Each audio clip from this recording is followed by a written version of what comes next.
compared to where you need it to be? You've had a couple good games and a couple where you're under 50 yards total. So just your thoughts on the run game. Yeah, it's like anything, stats are stats, and then you got to look at the truth of them all and find out what's up and fix them, right? And then try to sustain what's right. So, right, honest answer, right? We played a formidable opponent that was a good football team and created a lot of havoc up front. As the tape would tell it, obviously a major loss in yardage and rush yardage at the end of the game, so it skews some things. So what happened on the ground really doesn't look as bad as you would think, to be quite honest. Our guys, very, very proud of our front for how they handled movement. It was a big point of emphasis for how we would handle all their movement and stunts as an offensive line and at our tight end position. So to be real honest with you, if you evaluate it fairly, you would say we played very physical, handled a lot of movement. Of course, we want more. Some of that involves us making guys miss. Some of it just missed by this much. Those things are real. We took a step in allowing Garrett Green to be a point of emphasis in finding run yardage too, which was important. So real answer is that's the truth of it. The second piece of then is a full scale outside of the Oklahoma game. You want to see us continue to make steps to where we find a way to run the football better and finish games, i.e. the Virginia Tech game and those things, and finish games with the ball in our hand in a 4-minute setting, and we'll keep on pushing those. But we're taking some steps, and then there's steps you got to take, and that's real. Letty Brown's no secret from last year to this year. We've got to continue to game plan for him to find creases, and then us giving ourselves some air and having the ability to use a two-quarterback system and things helps us too, to where we don't get into maybe some of the struggles we did last year, if that answers it in full. You mentioned the O-line. How do you think they held up against that front? That front's probably the best you're going to face this year. Yeah, and we'll see as we go down the stretch, right? Right. We'll see as we go down the stretch, but they were certainly a very good front, and we did as a staff believe our guys played very physical, and did we have moments, of course, and you're going to in big time games like that, but for the most part, our guys got some surge that you saw, especially in the first half. Again, we handled movement very well. And so for that matter, we really believe we took a step. Those guys have taken a step the last 2 weeks, and I think that's stuff we're going to see our numbers improve and things get better as we grow week by week. You mentioned the two-quarterback system. How do you feel the rhythm's going with that now? You guys getting to where you want to be? Yeah, I think so. It's something, I think I said last week to you all, it's something we've got to – it's kind of a living, breathing thing week by week that we've got to be careful to take the right steps with, but remain consistent and take the right steps with Gerad as we bring him in, and not try to take 3 steps instead of 1 more and let it grow the right way. He's a great teammate, so is Daggy, so we know the benefits of us doing that thing and playing back and forth out of it, and us being able to manage it as a staff as well. So with Gerad, we saw a few different wrinkle looks this past week. So as you said, you don't want to throw too much, but is there a lot left sort of out there that you can toy with? And sure there is. People that haven't seen yet? Yeah, there is, and there has to be. So we'll keep growing it accordingly. Of course, we publicly probably wouldn't say how and what, but yeah, it's got to grow the right way and continue to find ways to put him in space in the run game and throw game. Is the comfort levels there with Gerad, and that what you call is actually what you're going to see? Is it getting closer?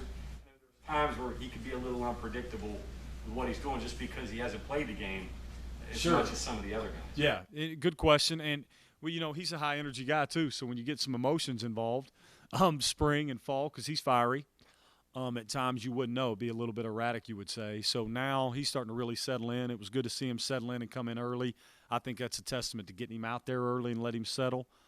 So that's been good. But, yeah, you're starting to develop trust where you say, hey, if this happens on defense, this is what you have to do, and you're starting to feel like that's what he's doing. This is counterintuitive, but as a coach you probably would say no, but is there value to having an unpredictable quarterback? If you don't know what he's doing, the other team's certainly not going to know what he's going to do. Yeah, that's one of those ones that will kind of make you pull your hair out at times. But there is. I mean, but at the same time, there's a whole lot more. I would say the trade-off would be there's a whole lot more in having trust in it and knowing what we're going to get. Neil mentioned the need to develop a number 2 at the running back spot. Where is Tony and Justin and Avarius? Where are they all at with that? Yeah, I mean, it's like we talked about. The honest answer is we're in the process of finding that. Those guys are going to have to work week by week, day by day, to see who that is and who that can be consistently. So I'd say they're all in that process of doing it. It's the real answer, just finding out who it'll be and who earns the right to be it. Do you guys start like licking your chops as an offense when you see the team you're facing next week give up 70 points, or is it almost a bit dangerous going in knowing that that you're still going to have to work and scheme and do everything right and execute in order to get those points? Yeah, it's funny because you see the number and turn on the tape and there's reasons for that one, and there's also reasons why they played at a much higher level and played well in the first 3 games. So we're not in a position as a staff nor me individually or anything. I don't think I've ever based it off. Getting old, I hate to admit getting older now has told me, just you can't tie it to results and what you see all the time. You just got to see what the truth is of it and prepare the same way. Like our guys didn't prepare any tougher or prepare any better. Or we didn't work. If anything, we worked harder, right? But we didn't prepare any differently last week than the week before or this week, right? If the process is the truth, the work, the result, right? If that's our process, then we're going to get there, right? And I think we're pushing our kids that way. And as a sidebar, I think it's the right to defend our guys to know, like, that was the first time since my time here that I saw our offensive guys, defensive guys hurt together. I saw us really, really care about each other in a tough time and a tough loss and know that they had a chance to win that football game because they're together. I think that needs to be said, and I think it tells you of what we're growing here. And now we know we got to take another step, so that ends up in celebration instead of a little bit of heartbreak. Was there anything on those 2 disasters after the fourth quarter? Was there anything that tied them together, or were they totally separate? And is there anything that, was it just a one-time thing? Yeah, I know. I'm pretty sure Neil probably addressed what we think of Zach and where it's at. There's real truths to what happened on those 2 plays that I won't discuss publicly. But the fact is, Zach Frazier has really, really helped lead our offensive line. Those are fluke things that happened, and we just got to make sure they don't happen again. And I know our staff's preparing that way, and I know he prepares that way weekly. We love and trust him and our guys, and we're going to grow and make sure this thing continues to go the right direction. What did you see from Bryce Wheaton last week? Again, it's funny, like, because nobody goes in like there wasn't. I didn't go over to Whisper and say, "Hey, Monty, Bryce Wheaton's going to have 9 catches today. I feel it." You know what I mean? The real fact is you prepare every week, and the ball found him. We found a good matchup, and he was prepared for it, answered the bell, and that's good prep by him to be ready for it. And that's how we want to prepare our guys. You don't know when that game will be, that moment will be, and we're getting ready for those moments. So next time he'll be 10 for 10. Last week against Oklahoma, scoring 13 was almost enough to get a win on the road against a top 5 team. But is there a sense for the offense that just the atmosphere and the way Texas Tech usually plays, you're going to need a lot more than that just to win this game? Yeah, they're all kind of, again, they're all different week by week and how it happens and how it kicks. And again, I'm not avoiding, but I would say that our number one concern is to score 1 more than them. And then number 2, we're going to try to score every time we get our hands on it, every possession. But approaches and game plans week by week change, of course, based on a lot of things, right, that we all take into consideration from Coach Brown down. So it's just going to be a week by week deal. But number 1, score 1 more than them. How do you approach a Keith Patterson defense that hunts turnovers and will give up yards to hunt for those turnovers? That's what they do. Yeah, it's a tough line, right, to be able to maintain your own patience. Because at its scheme, when it's 3 down, it's drop 8, so it kind of stares at you with 8 pairs of eyes. You want to get impatient at times. We got to remain patient and have that ready, and then it changes gears as you maybe get into down and distance or field position, where then it maybe turns into a little bit more of a street fight. So you kind of got to have a split personality against it, and we've got to maintain our composure while we do it, both player and staff, and that'll be our big cry as we get prepared for this thing going into Saturday. Gerad, can you put your finger on why you guys have been more successful scoring in the first half than the second? No, but if you do or anybody does, you can holler at me off the side, right? We'll get better in the second half, I promise.